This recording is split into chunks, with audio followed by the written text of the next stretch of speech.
రాజ్యాంగం నేర్పిన రివాజు ప్రజాపక్షాన రాజీ లేని ఆవాజు. Good evening and welcome to Exclusive Drive on 4 Sides with me Avinash Janagama. AP deputy CM Pawan Kalyan camp కార్యాలయంపై drone ఎగిరిందనే వార్త ప్రస్తుతం చర్చగా మారింది. గుర్తు తెలియని వ్యక్తులు ఎగురవేశారని డిప్యూటీ సీఎం కార్యాలయం సిబ్బంది ఘటనపై వెంటనే డీజీపీకి, గుంటూరు జిల్లా కలెక్టర్కు, ఎస్పీకి సమాచారం అందించారు. ఈ వార్త విన్న ఎవరికైనా ముందుగా గుర్తొచ్చేది ఇటీవల ఆయన పర్యటనలో భద్రతాపరమైన అంశాల్లో వైఫల్యాలు వెలుగుచూడటం. పవన్ ఉత్తరాంధ్ర జిల్లాల్లో పర్యటిస్తుండగా నకిలీ ఐపీఎస్ అధికారిని పోలీసులు పట్టుకున్న విషయం తెలిసిందే. విజయవాడ బుక్ ఫెస్టివల్ ప్రారంభోత్సవానికి వచ్చినప్పుడు కూడా విద్యుత్ సరఫరాకు అంతరాయం ఏర్పడటం అప్పట్లో తీవ్ర చర్చకు దారితీసింది. ఇలా వరుస ఘటనలు చోటు చేసుకుంటున్న సమయంలో ఆయన కాంపు కార్యాలయంపై నుంచి డ్రోన్ వెళ్లిందన్న వార్తతో పవన్ భద్రతపై మరోసారి చర్చకు అవకాశం కల్పిస్తోంది.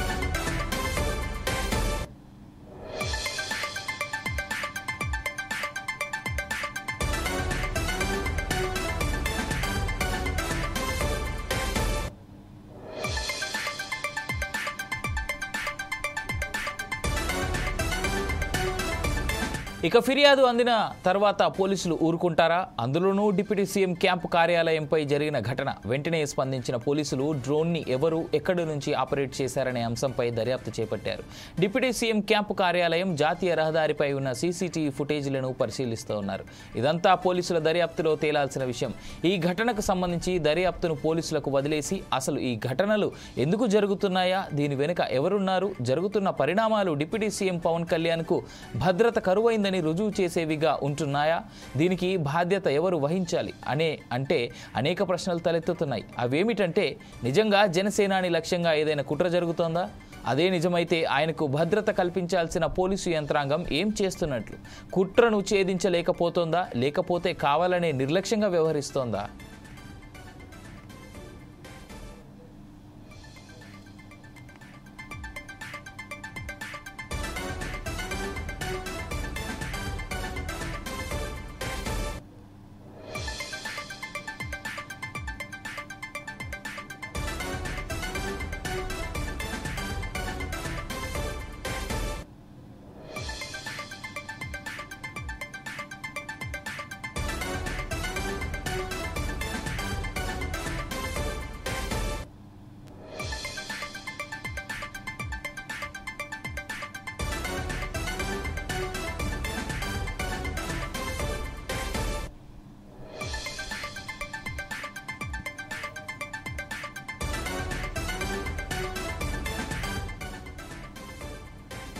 సహజంగా తమకు భద్రత కరువైందంటూ ప్రతిపక్ష పార్టీకి చెందిన నాయకులు చెప్పడం వింటూ ఉంటాం. ప్రభుత్వం కావాలనే తనకు భద్రత తగ్గిస్తోందని ఆరోపించడం కూడా వింటూ ఉంటాం.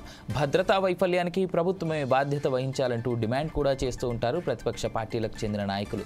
అలాంటి సమయాల్లో ప్రభుత్వం నుంచి కూడా వివరణ వస్తూ ఉంటుంది. ప్రతిపక్ష పార్టీలకు చెందిన నాయకుల భద్రతకు ఎలాంటి ఢోకా లేదని భరోసా ఇచ్చే ప్రకటన చేస్తూ ఉంటుంది.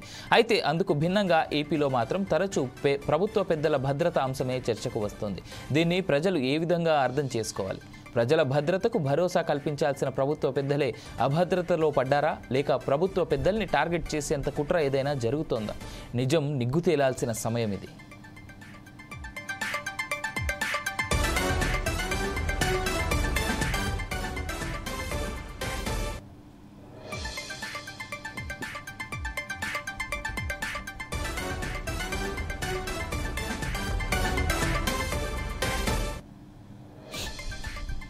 నిజం నిగ్గు తేలాలంటే అది సాధ్యమయ్యే పనేనా?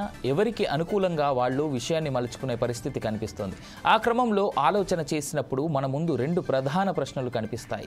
వాటిలో మొదటిది, జనసేనాని పవన్ కళ్యాణ్ వైసీపీకి ప్రధాన రాజకీయ ప్రత్యర్థి అయిన టీడీపీ కంటే కూడా తానే అసలైన ప్రత్యర్థిగా మారారు. టీడీపీ అధినేత చంద్రబాబు అరెస్ట్ తర్వాత ఒక్కసారిగా ఆ పార్టీకి ఆపన్నహస్తం అందించి ఏపీ రాజకీయాలను మలుపు తిప్పారు. వైసీపీ అధిష్టానానికి రాజకీయంగా కళ్ళెం వేశారు. మొత్తం మీద ఏపీలో గేమ్ చేంజర్ అయ్యారు.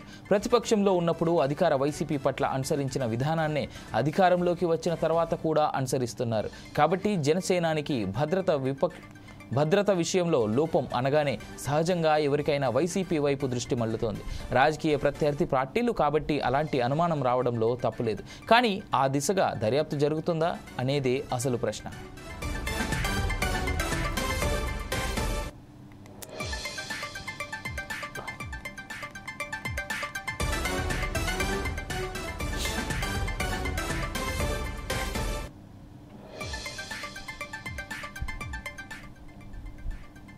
ఇక రెండో విషయానికి వస్తే, ప్రభుత్వంలో కీలక స్థానంలో ఉన్న జనసేనాని పవన్ కళ్యాణ్ నేరుగా రాష్ట్ర హోంమంత్రి పనితీరును తప్పుబట్టారు. పోలీసుల వైఖరిని తప్పుబట్టారు. ఏదైనా ఘటన జరిగితే ఆ ఘటన మూలాల్లోకి వెళ్తుంది టీడీపీ. అప్పట్లో తిరుపతి లడ్డూలో నెయ్యి కల్తీ విషయం, ఇటీవల అదే తిరుపతిలో తొక్కిసలాట విషయంలో కుట్రకోణాలను వెతికిన ఆ party deputy CM Pawan Kalyan భద్రత లోపంలో కుట్రకోణంపై ఎందుకు లోతుగా వెళ్ళలేకపోతుంది? క్యాంపు కార్యాలయంపై డ్రోన్ ఎగరడం కుట్రకోణమా కాదా అనేది పోలీసుల దర్యాప్తులో తేలే అంశం. కానీ డిప్యూటీ సీఎం పవన్ ఉత్తరాంధ్ర పర్యటనలో ఓ వ్యక్తి ఐపీఎస్ అధికారిగా అవతారమెత్తడం, విజయవాడ బుక్ ఫెస్టివల్లో విద్యుత్ సరఫరా నిలిచిపోవడం సమాధానాలు లేని ప్రశ్నలుగా మారాయి.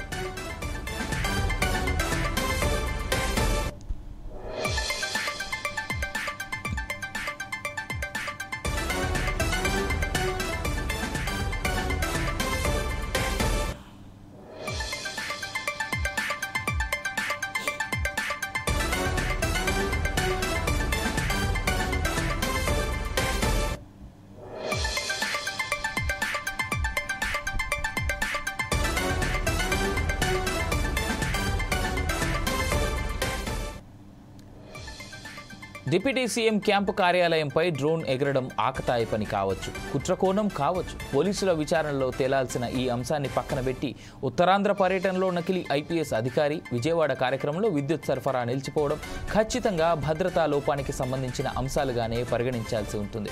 భద్రత విషయానికి వస్తే సామాన్యుల భద్రత కూడా ప్రభుత్వానికి కీలకమే. అలాంటిది ప్రభుత్వంలో కీలకమైన నాయకుడిగా, కోట్లాది ప్రజల్ని ప్రభావితం చేసే వ్యక్తిగా ఉన్న జనసేనాని ఉత్తరాంధ్ర పర్యటన సమయంలో భద్రతా లోపం కొట్టొచ్చినట్లు కనిపిస్తోంది.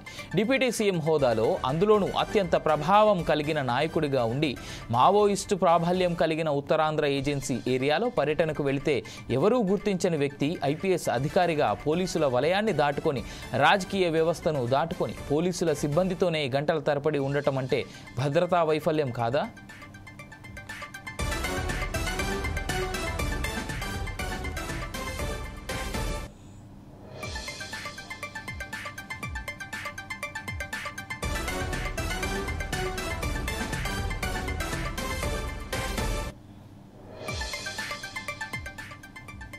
ఇక విజయవాడలో ఒక పుస్తక వేడుక ప్రారంభోత్సవంలో పాల్గొన్నప్పుడు విద్యుత్ సరఫరా నిలిచిపోవడం చూడ్డానికి చిన్ని అంశంగానే కనిపించవచ్చు. కానీ అది డిప్యూటీ సీఎం హోదాలో ఉన్న పవన్ కళ్యాణ్ భద్రతకు సంబంధించిన అంశంగా ఆలోచన చేస్తే మాత్రం చాలా పెద్ద అంశం అవుతుంది. ప్రముఖులు వచ్చినప్పుడు, కీలకమైన కార్యక్రమం అనుకున్నప్పుడు విద్యుత్ శాఖ అధికారులకు ముందుగానే సమాచారం ఉంటుంది. విద్యుత్ సరఫరాలో అంతరాయం లేకుండా జాగ్రత్త పడతారు. కానీ ఆ విధంగా జరగలేదు. ఈ 2 ఘటనలను బట్టి పవన్ కళ్యాణ్ భద్రత విషయంలో చాలా మందికి అనుమానాలు కలుగుతాయి. మరి దీనికి ముగింపు ఎక్కడ? మరోసారి ఇలాంటి ఘటనలు ఎదురు కావని భరోసా ఇచ్చేది ఎవరు? పోలీసులా, కూటమి ప్రభుత్వమా అంటే కాలమే సమాధానం చెప్పాలి.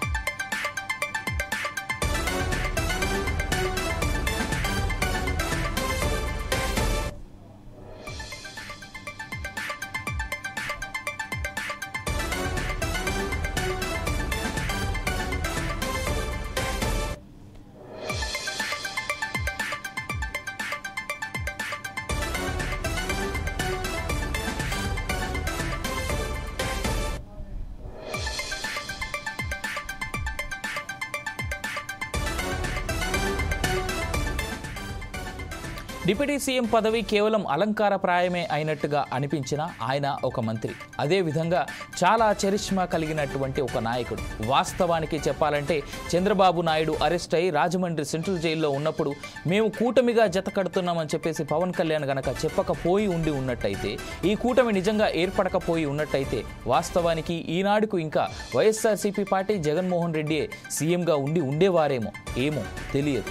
కానీ అయినప్పటికీ కూడా అలాంటి డిప్యూటీ సీఎం హోదాలో ఉన్నటువంటి వ్యక్తి, ఒక మంత్రిగా ఉన్నటువంటి వ్యక్తి ఇవాళ టీడీపీ ప్రభుత్వం లేదా ఎన్డీఏ ప్రభుత్వం అధికారం చేపట్టడానికి కారణమైనటువంటి వ్యక్తి భద్రతలోనే ఇంత లోపాలు కనిపిస్తూ ఉంటే సామాన్యుడి భద్రతకి దిక్కెవరు, దారెవరు? ప్రభుత్వం ఆలోచించాలి. ఇప్పటికైనా పవన్ కళ్యాణ్ పై కుట్ర చేస్తున్నది ఎవరు అనేటువంటి అంశాన్ని ఈ కూటమి ప్రభుత్వం బయట పెట్టి ప్రజలకు తెలిసేలా తెలియజేయాల్సినటువంటి అవసరం ఈ కూటమి ప్రభుత్వం పైనే ఉంది. ఇకపైనైనా కాస్త జాగ్రత్తలు వహిస్తారని, అలాంటి నాయకుడి జీవితానికి రక్షణ భరోసా కల్పిస్తారని కోరుకుంటూ ఇది ఇవాల్టి ఎక్స్క్లూజివ్ డ్రైవ్. నేను మీ అవినాష్ జనగామ, సైనింగ్ ఆఫ్.